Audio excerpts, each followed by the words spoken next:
आज हम पढ़ने वाले हैं इंडियन इकोनॉमिक्स का 7th chapter employment, growth, informalisation and other issues. तो सबसे पहले हम इस चैप्टर के बारे में पढ़ेंगे, तो उससे पहले हमें कुछ बेसिक कॉन्सेप्ट्स के बारे में पता होना चाहिए। पहले है वर्कर। वर्कर कौन है? एक ऐसा इंडिविजुअल जो किसी भी इकोनॉमिक एक्टिविटीज़ में इन्वॉल्व है ताकि वो अपनी जीविका चला सके, टू अर्न हिज और हर लिविंग।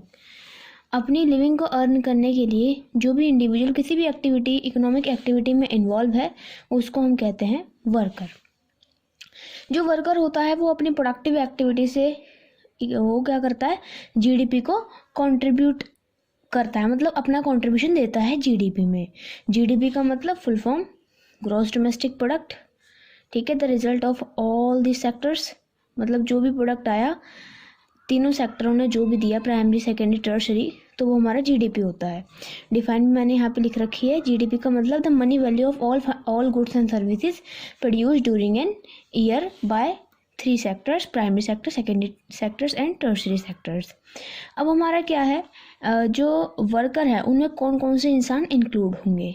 इसमें होंगे labourers, barbers, shopkeepers and farmers, ठीक है। और भी बहुत सारे जो भी इकोनॉमिक एक्टिविटी में काम कर रहा है, मतलब इकोनॉमिक एक्टिविटी को परफॉर्म कर रहा है, उसमें इन्वॉल्व है ताकि वो अपनी लिविंग को कमा सके, वो हमारे वर्कर हैं।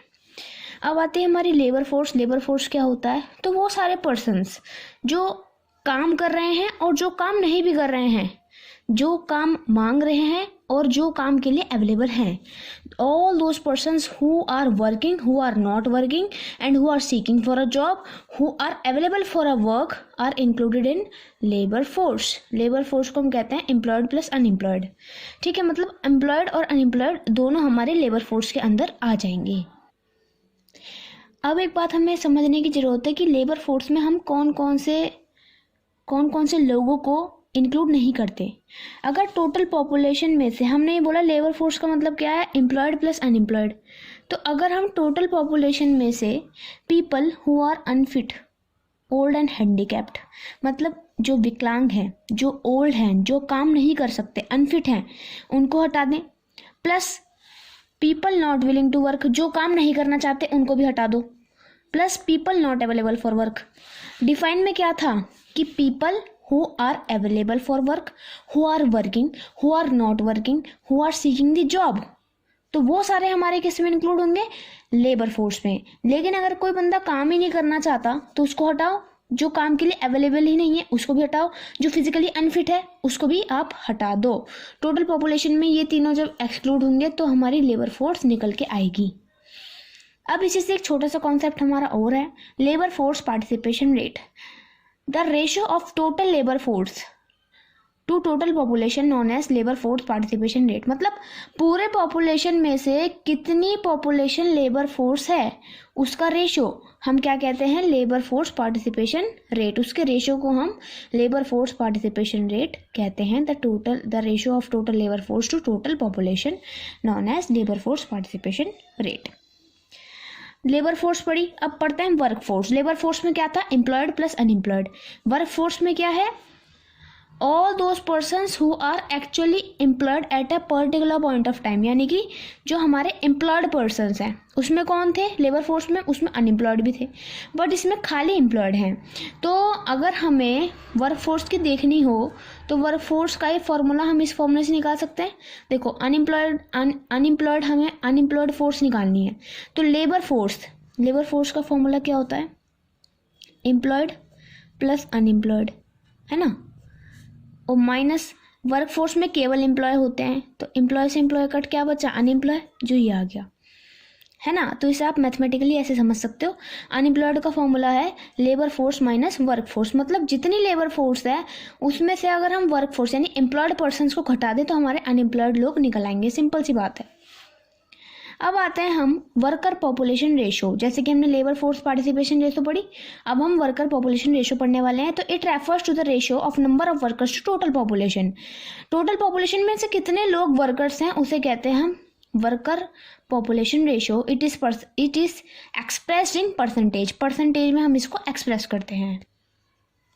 तो वर्कर पॉपुलेशन रेशो मैंने आपको बताया कि जितने ही वर्कर्स हैं टोटल पॉपुलेशन में उन्हें क्या कहते हैं, वर्कर पॉपुलेशन रेशो। तो इनकी रेशो क्या होती है, इसको फॉर्मुलेट करने का formula to total number of workers upon में total population into 100 as it is expressed in percentage. तो हमें 100 से मल्टीप्लाई करना ज़रूरी है। तो अब है हमारा वर्कर पॉपुलेशन रेशो। अगर मेरी वर्कर पॉपुलेशन रेशो हाई है, इसका मतलब क्या है कि अगर ज़्यादा से ज़्यादा पर्सन जो है वो हमारी इकोनॉमिक एक्टिविटीज़ में इन्वॉल्व हैं और जीडीपी को कंट्रीब्यूट कर रहे हैं, ठीक है। इसका मतलब ये है, अगर वर्कर पॉपुलेशन हाई है तो इसका मतलब क्या है कि वर्कर्स हाई हैं। वर्कर्स हाई है का मतलब ज़्यादा से ज़्यादा पॉपुलेशन एम्प्लॉयड है, ठीक है, और वो जीडीपी को कंट्रीब्यूट कर रही है, इकोनॉमिक ग्रोथ हो रही है हमारी कंट्री की, ठीक है। अगर ये लो है तो इसका मतलब क्या है कि जो कम लोग हैं वो वर्कर हैं, तो इसका मतलब ये है कि जीडीपी को कंट्रीब्यूट नहीं कर रहे। तो जो वर्कर पॉपुलेशन रेशो है वो वर्कर्स का स्टेटस शो करती है किसी भी कंट्री में कि उस कंट्री में कितने वर्कर्स हैं और कितने नहीं हैं, ठीक है, ये हमें बताती है। अब इसी के रिगार्डिंग कुछ पॉइंट्स हैं, ये थोड़े इंपॉर्टेंट पॉइंट्स हैं, वो हम पढ़ लेते हैं कि 38.6% जो है वो वर्कर्स हैं सिर्फ इंडिया में। कितने प्रति दर से, पर 100% पे 38.6 इंसान ऐसे हैं जो वर्कर हैं, ठीक है। ऐसे समझा जा सकता है कि 100 बंदों में से 38.6 जो इंसान है, मतलब 39 ही मान लो, ऐसे 0.6 तो कोई इंसान हो नहीं सकता, तो वो हमारे वर्कर्स हैं, ठीक है। सेकंड है कि रूरल पीपल जो है उनके पास लेस अपॉर्चुनिटीज़ हैं एम्प्लॉयमेंट की, बट अर्बन लोगों के पास ज़्यादा है। भाई ऑब्वियस ही बात है, अर्बन एरिया में क्या है, टेक्नोलॉजी ज़्यादा है, सारी फैसिलिटीज़ ज़्यादा हैं शहरी इलाकों में, लेकिन रूरल एरियाज़ में नहीं है, तो लेस एम्प्लॉयमेंट अपॉर्चुनिटीज़ हैं। There are more women workers in rural areas than urban areas. Rural areas में ज़्यादा वुमेन वर्क काम करते हुए आपको मिलती हैं, आपने यूजुअली देखा भी होगा। देन अर्बन एरियाज़, शहरी इलाकों के मुकाबले जो गांव के इलाके होते हैं उसमें वुमेन वर्कर ज़्यादा पाए जाते हैं, लेकिन जो मेल वर्कर्स हैं वो हमेशा जो हैं वो ज़्यादा होते हैं फीमेल वर्कर्स से, मेल ज़्यादा काम करते हुए हमें पाए जाते हैं। तो हमने कुछ पॉइंट्स पढ़े, तो होपफुली आपको ये समझ में आए होंगे। अब हम पढ़ेंगे एम्प्लॉयमेंट। एम्प्लॉयमेंट क्या है, हमने पहले ही पढ़ा है, an activity which enables a person to earn the means of living. मतलब जो एक इंसान को अपनी जीविका को कमाने की जो एक्टिविटी होती है वो हमारी एम्प्लॉयमेंट कहलाती है, रोज़गारी इसे कहते हैं, ठीक है। तो हमारा क्या है, एम्प्लॉयमेंट दो तरह की होती है हमारी, सेल्फ एम्प्लॉयमेंट और वेज एम्प्लॉयमेंट। सेल्फ एम्प्लॉयमेंट का मतलब है कि कोई इंसान अपनी मर्जी का मालिक है, मतलब वो कोई सेल्फ एम्प्लॉयड, कोई अपना बिजनेस कर रहा है, ठीक है। तो इसमें कर सकते हैं कि एक arrangement in which a worker uses his own resources to earn living. मतलब अपने रिसोर्सेज, अपने साधनों का इस्तेमाल करके वो अपनी जीविका को कमा रहा है, जैसे फार्मर, ठीक है, शॉपकीपर, बिजनेसमैन, ठीक है, वो अपनी क्या कर रहा है, अपने रिसोर्सेज का इस्तेमाल करके वो एम्प्लॉयमेंट को जनरेट कर रहा है और अपनी लिविंग को कमा रहा है, ठीक है। लेकिन वेज एम्प्लॉयमेंट में क्या है, एक वर्कर जो है वो दूसरे की रिसोर्सेज का इस्तेमाल करके अपनी जीविका को कमाता है, यानी अपनी लिविंग को कमाता है। An arrangement in which a worker sales his labour and earn wages in return, ठीक है। अपना जो है, अपना जो पारिश्रमिक है वो सारा वो कंट्रीब्यूट करता है और उससे वो क्या चलाता है, उसके बदले में वो क्या लेता है, सैलरी लेता है, वेजेस लेता है, ठीक है। तो उसे हम क्या कहते हैं, वेज एम्प्लॉयमेंट, ठीक है। तो इसमें जो है वर्कर जो होते हैं वो अपने रिसोर्सेज का इस्तेमाल नहीं करते क्योंकि वो किसी और के द्वारा हायर किए जाते हैं, ठीक है। तो इसमें उनके ओन रिसोर्सेज का यूज़ नहीं होता। अगर मैं इसी का एग्जांपल लूँ सेल्फ एम्प्लॉयमेंट का, अगर कोई डॉक्टर है उसने अपना खुद का क्लिनिक खोला है तो वो अपने रिसोर्सेज, अपना जो है वो अपना जो सारा एरिया होगा, अपने इक्विपमेंट्स होंगे, ठीक है, जो भी सारे फर्निशिंग का काम होता है तो वो सारा वो खुद यूज़ करेगा अपने क्लिनिक बनाने के लिए। बट वो अगर हॉस्पिटल में काम कर रहा है तो वो वेज एम्प्लॉयमेंट के अंदर आएगा क्योंकि वो किसी के द्वारा हायर किया गया है जिसके लिए उसको मंथली सैलरी मिलेगी, ठीक है। अब वेज एम्प्लॉयमेंट में हमारे दो टाइप और आते हैं। पहला है हमारा रेगुलर वर्कर्स, दूसरा है हमारा कैजुअल वर्कर्स। रेगुलर वर्कर्स वो वर्कर्स होते हैं जो हमारे रेगुलर बेसिस पे जिनको वेजेस पे की जाती हैं। बट कैजुअल वर्कर्स हमारे वो वर्कर्स होते हैं जिनकी कोई रेगुलर इनकम नहीं होती, जो काम के हिसाब से अपनी इनकम लेते हैं। जैसे देखो रेगुलर वर्कर्स में कौन आ गए, टीचर्स वगैरह, जिनको जो उनको रेगुलर सैलरी मिलती रहती है। अगर हम गवर्नमेंट टीचर की बात करें तो उसको रेगुलर सैलरी मिलती है, प्राइवेट वाले को भी मिलती है अगर वो अपनी सर्विसेज को रेंडर कर रहा है तो, ठीक है। लेकिन जो कैजुअल वर्कर्स है उसको तभी सैलरी मिलती है जब वो अपना काम करता है, get remuneration for the work done, जो उसका काम उसने किया है उसके लिए उसको जो है पैसा मिल रहा है, ठीक है। उसकी रेगुलर इनकम नहीं होती। जैसे एग्जांपल मैसन मैंने दे रखा है, एक मिस्त्री है यानी घर बनाने वाला है, ठीक है, तो उसको पूरे घर बनाने के बाद उसको पैसे मिल जाते हैं, ठीक है। तो उसकी रेगुलर इनकम नहीं होती, क्या पता उसको कब घर बनाने का कॉन्ट्रैक्ट मिले, कब घर बनाने का कॉन्ट्रैक्ट ना मिले, ठीक है, तो उसकी रेगुलर इनकम नहीं होती। अब हमारा टॉपिक आता है growth and changing structure of employment. अब ये क्या बताता है कि हमारा जो है ना 1950 से लेके 2010 तक हमारी जीडीपी में तो इंक्रीमेंट हुई है, यानी कि हमारी जीडीपी बढ़ रही है, हमारा ग्रॉस डोमेस्टिक प्रोडक्ट यानी money value of all goods and services produced in a year जो है वो बढ़ रहा है, ठीक है। सारे गुड्स एंड सर्विसेज की वैल्यू बढ़ रही है, ठीक है, और जीडीपी में इंक्रीमेंट हो रही है। तो बट हमारी एम्प्लॉयमेंट में इंक्रीमेंट नहीं हो रही, ठीक है, हमारी एम्प्लॉयमेंट उससे जनरेट नहीं हो रही। तो ये जो इसका मतलब ये है कि हमारी जीडीपी तो हो रही है, जीडीपी तो बढ़ रही है, यानी ग्रोथ तो हो रही है, लेकिन जॉब नहीं मिल रही। तो it is a situation of jobless growth. इसको क्या कहते हैं, जॉबलेस ग्रोथ। जब हमारी जीडीपी बढ़े, जीडीपी किससे कंसर्न होती है, ग्रोथ से किसी भी कंट्री की। एम्प्लॉयमेंट का मतलब अगर हमें एम्प्लॉयमेंट नहीं मिल रही तो इसका मतलब हम जॉबलेस हैं।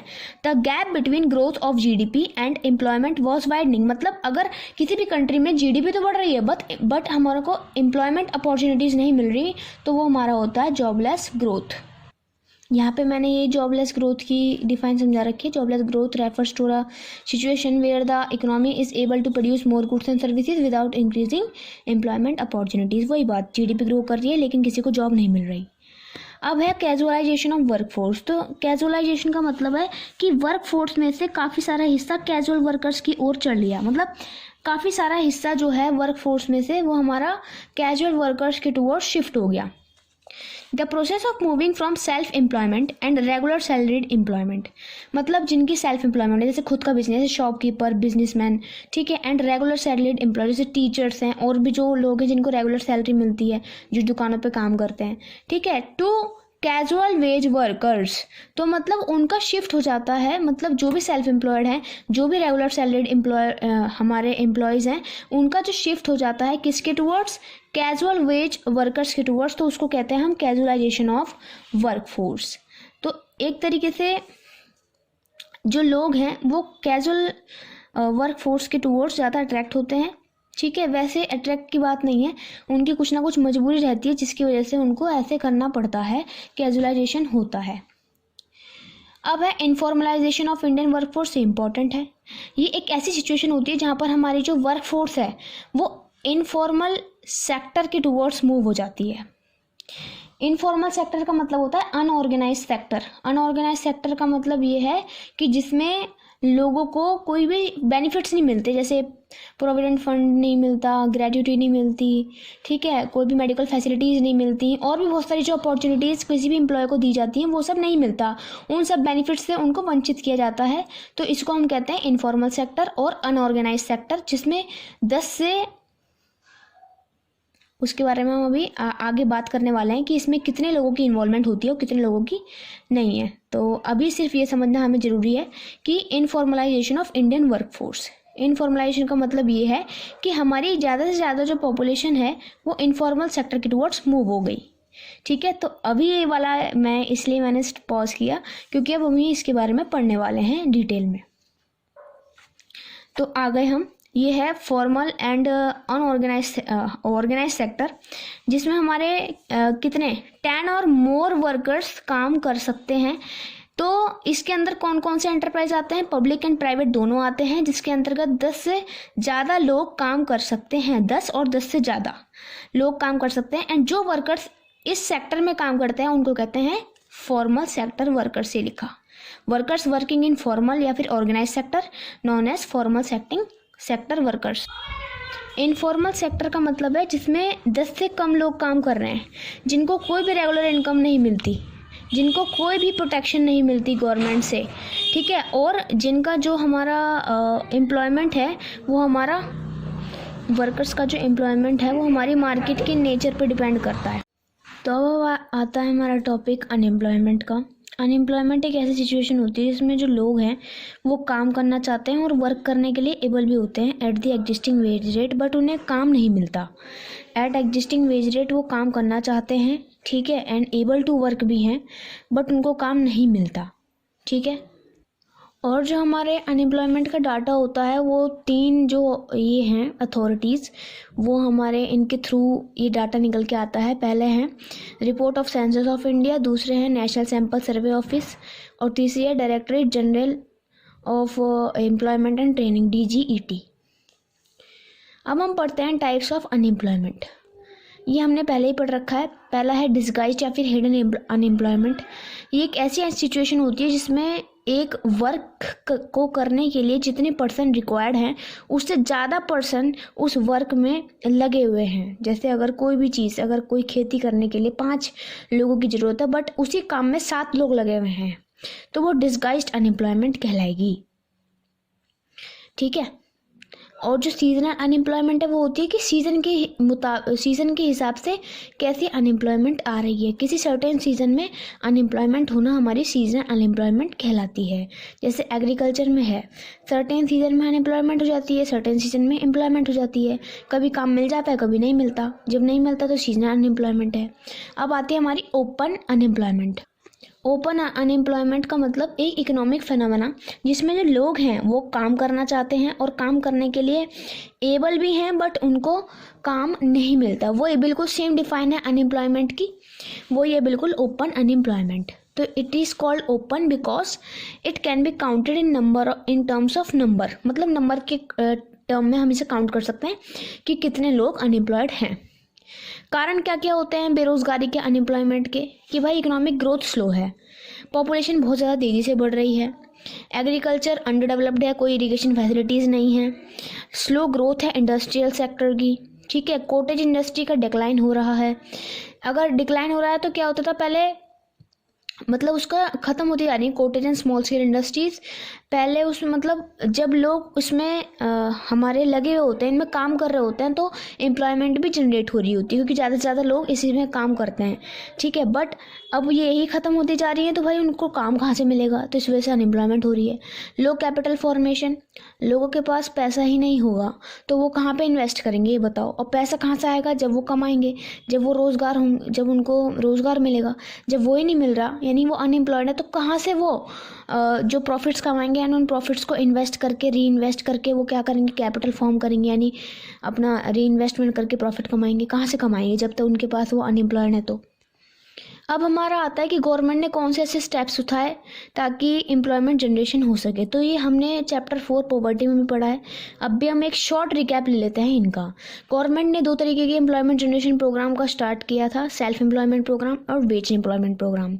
सेल्फ एम्प्लॉयमेंट में हमारे 4 हैं, जो है पहला REGP rural employment generation programme, दूसरा प्रधानमंत्री यानी प्राइम मिनिस्टर रोजगार योजना, दूसरा स्वर्ण जयंती शहरी रोजगार योजना और चौथा स्वर्ण जयंती ग्राम स्वरोजगार योजना। ऐसी वेज एम्प्लॉयमेंट में है संपूर्ण ग्रामीण रोजगार योजना और एक national food for work programme. अब इनके बारे में जल्दी से पढ़ लेते हैं। REGP जो है वो गवर्नमेंट के द्वारा स्टार्ट किया गया था ताकि वो सेल्फ एम्प्लॉयमेंट अपॉर्चुनिटीज़ को क्रिएट कर सके रूरल एरियाज़ में और स्मॉल टाउन्स में। ये हमारी खाड़ी एंड विलेज इंडस्ट्रीज़ कमीशन द्वारा इम्प्लीमेंट किया गया था। एंड इस प्रोग्राम के अंदर कोई भी जो है वो फाइनेंशियल हेल्प पा सकता है बैंक लोन्स के फॉर्म में, ताकि वो अपनी स्मॉल स्केल इंडस्ट्री को एस्टैब्लिश कर सके। दूसरा है हमारा प्राइम मिनिस्टर रोजगार योजना PMRY। ये क्या है कि ये क्या करता है कि जो एजुकेटेड यानी कि जो पढ़े हुए हैं बट फिर भी अनएम्प्लॉयड हैं, लो इनकम फैमिलीज से हैं, चाहे वो अर्बन में हो चाहे वो रूरल में हो, ठीक है, उनको फाइनेंशियल हेल्प दी जाती है ताकि वो किसी भी टाइप का इंटरप्राइज एस्टैब्लिश कर सकें। जो PMEGP यानी prime minister employment generation programme है वो इन दोनों का सम होता है, यानी कि इसमें दोनों के ऑब्जेक्टिव्स फुलफिल होते हैं REGP प्लस PMRY के। अब है स्वर्ण जयंती ग्राम स्वरोजगार योजना।